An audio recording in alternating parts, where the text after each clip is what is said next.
Hi everyone, this is our fifth session of memory, and it's going to include all of the questions on the quiz, so stay tuned. Okay, so this is an MRI scan of a hippocampus, and they've colored it in red. The hippocampus is the part of your brain that processes memory. So as the stimulus is coming in, it's going into your short-term memory, then into your long-term memory. The hippocampus is processing that information. There are two identical parts of it on each side of your brain. This is on your right hemisphere, this is on your left hemisphere. And this is the part that we have found that gets smaller in people who have depression. So apparently depression results in people not really wanting to learn new things or not being capable of learning new things in the efficient way that they were able to learn them before. And when you have depression, you're not very interested in anything, so you're not really going to learn too much if your depression is severe. But what we've discovered is antidepressants improve the size of the hippocampus. Isn't that amazing? So MRI scans of people before they take an antidepressant and after they take an antidepressant, they can actually show that the mass, the size of the hippocampus has improved. We never used to believe this was possible. We didn't think that neurogenesis could happen. Neuro meaning things in the brain and nervous system, and genesis meaning recreation. Taking certain kinds of antidepressants actually improves the size of the hippocampus and therefore the ability to process information, and the antidepressant improves your interest in processing information. So let's make a mnemonic for hippocampus. Hippocampus helps you process memory. All right? A hippo was walking across our campus, and on top of his brain, on top of his head, he had a great big computer. Okay?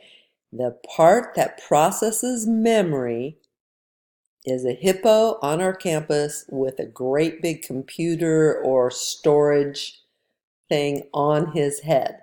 Now, will you remember that? If I ask you, hey, what's the part of the brain that processes memory? Will you guys think, oh yeah, hippo walking across the campus, hippocampus? I'm going to test you on that. Okay, here's another factor in memory that is really important when you're a student.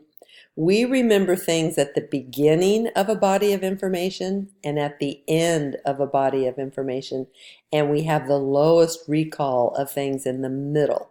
So if this is a list of words, we can remember the first words we heard and the last words we heard, but we don't remember too much about the words in the middle. Why that's important: this is primacy, the first effect, and this is recency, the most recent information. And primacy and recency are important for you when you go and study a chapter for a test. You may remember the things at the beginning and at the end, but not in the middle. So what you need to do is make more beginnings and more endings. That's why all modern textbooks are broken down into smaller sections.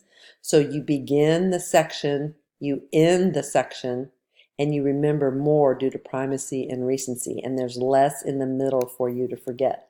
And as you saw the pop-up here, what's the sequence of events in your favorite movie? Okay, so just pause the video and think about your favorite movie. What happens?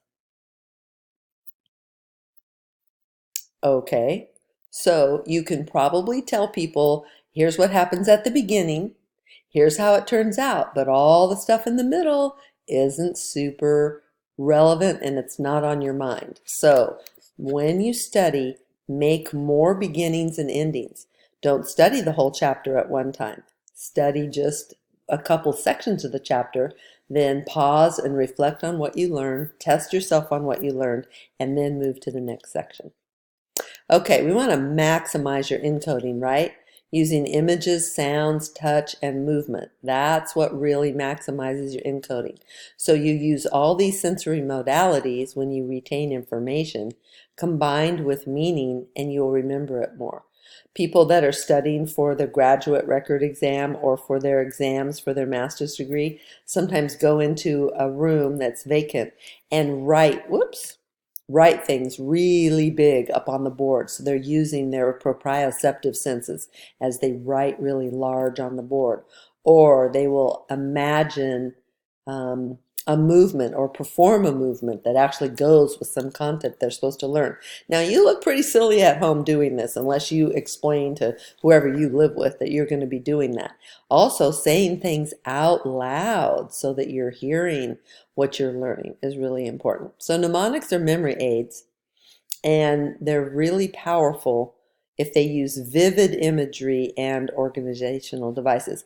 Remember how the guy that memorized all the decks of cards said, if you want to remember that you put something here, imagine setting it down and then it explodes. Anything dramatic is going to help you remember things better. Okay, so mnemonic devices. What's this for? Roy G. Biv?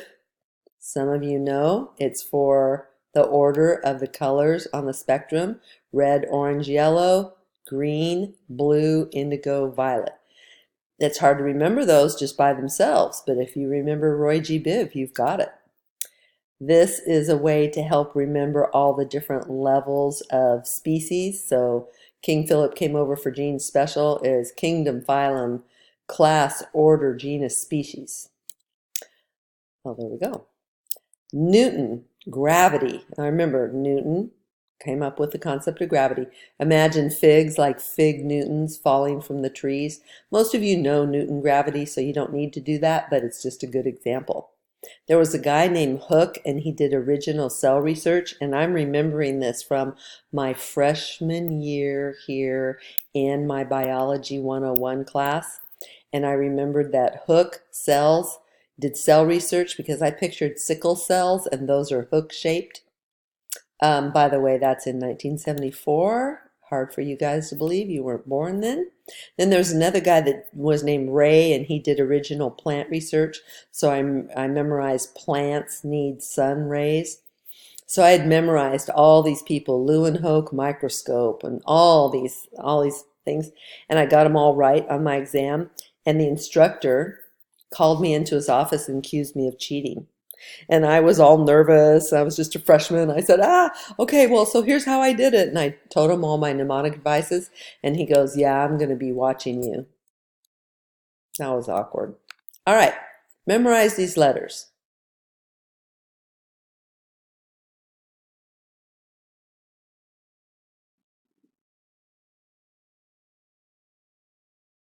Okay, you got it? Okay, we'll go back. What are they? Say them out loud. And you realize what's happening here. What's this called? Here's a chunk FBI. Here's a chunk CIA. Here's a chunk MJC and YOLO. So you have made 4 chunks out of all of these letters, and that can more easily go into your short-term memory. Okay, improving your memory.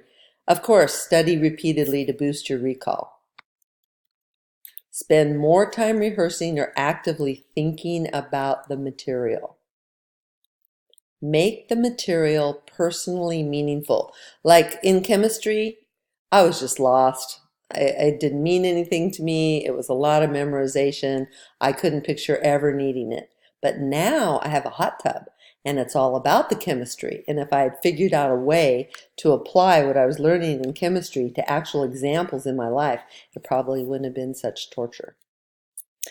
Use your mnemonic devices. Make crazy mnemonic devices, such as, if you need to remember something, a series of 3 things. Picture the first thing on the 12 on the clock, the second thing on the 1, the third thing on the 2. And then when you're in class, look at the clock and rehearse. Oh yeah, step 1 is at 1 o'clock. Step 2 is 2 o'clock. Step 3 is 3 o'clock. And imagine the words swirling around in beautiful colors next to the clock. Use mnemonic devices all the time. And here's a tip. If you make your mnemonic devices sexy, it's easier for you to remember them. So nobody has to know what your mnemonic devices are, so just make them sexy. You can associate with peg words, so something that's already stored. So 1 is a bun, 2 is a shoe, 3 is a tree, 4 is a door. Okay, so 1 is a bun. So you picture the first thing you're supposed to remember in relationship to a bun. It's either the words are written on the bun, or the bun is sitting on the words, or you've got 1 bun for each word, whatever. 2 is a shoe. Whatever you have, the second thing that you have to remember, relate it to a shoe. I know this sounds dumb, but it actually works. Make up a story, like I said about my twin boys. Making up a story about the differences in them would have boosted your recall significantly. Chunk, make acronyms, take the first letter of each of the things you've got to remember and turn them into a sentence. Make chunks that expands the capacity of your short-term memory. Activate your retrieval cues. Mentally recreate a situation and the mood. Okay, so however you study, get into that same spot and that same mindset and recall the information. Make a retrieval cue.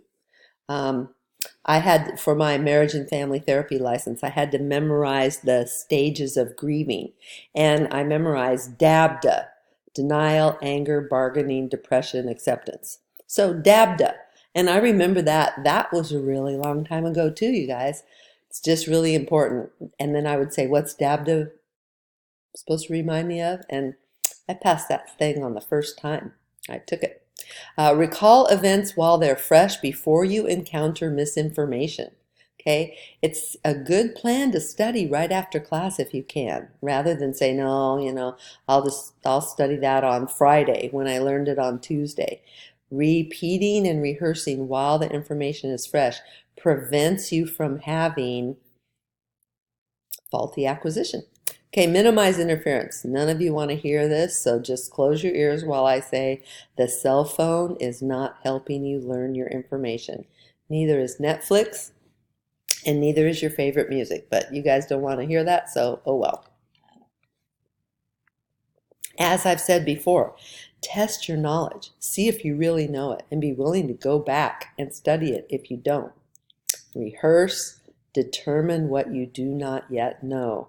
And that's, if you're going to be a deep elaborative processor of information and pass your classes, this is the very best way to do it, I promise.